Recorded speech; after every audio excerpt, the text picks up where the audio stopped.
In my last video, we talked about several different medieval navigation techniques that humans used to navigate the planet.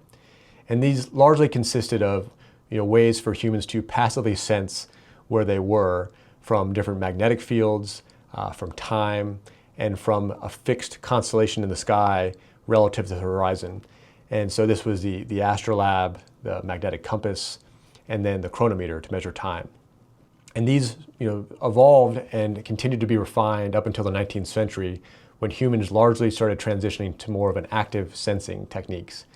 So the first advent of this was the invention of the radio beacon in the early 1900s, to where you could now put a radio beacon that would broadcast a port or an airport's location, and the aircraft or marine vessel could home in on that beacon with onboard equipment that would point the nose or the bow of the ship towards that radio beacon.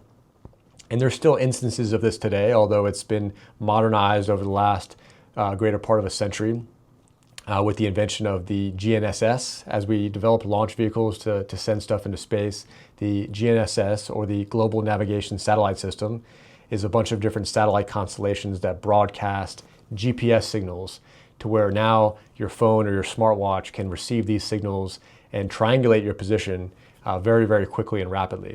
In addition to these GPS systems, there's also inertial navigation systems that live on board aircraft, spacecraft, and many ships, where they can detect from a series of different laser ring gyros and accelerometers what direction the ship is going, and then how fast it's moving via the accelerometer. So if you overlay this data with a very, very precise clock, you can slowly start to gather data on a ship or an aircraft's position in absence of a GPS signal. Think of this as a very, very precise compass on board the aircraft that also allows you to sense how fast the aircraft is accelerating. Another layer of this is radar and sonar. So radar is sending a radar signature, an RF signature out, and then measuring the time it takes for that radar to come back to a receiver. So airplanes have this. They have radars that detect different weather patterns, so they can detect weather patterns, they can detect other aircraft in the sky. And then boats have this too, as a way of navigating shallow channels, where they send sonar underwater, and that's measured back, coming back towards the boat to avoid collision with shallow waters and avoid colliding with rocks or icebergs.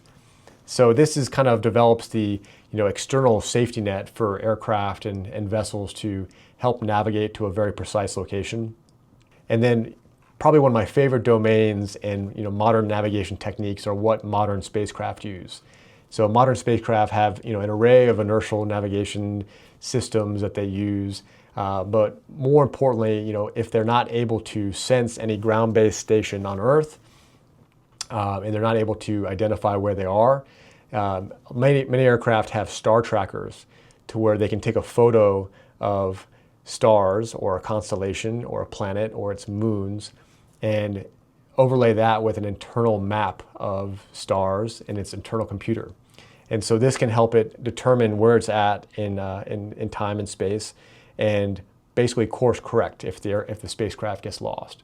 So think of this as a digital camera that's taking basically a fixed shot in time of the stars or constellation at a specific azimuth where it's facing, and it's able to overlay that with internal maps that reside within the spacecraft's computer.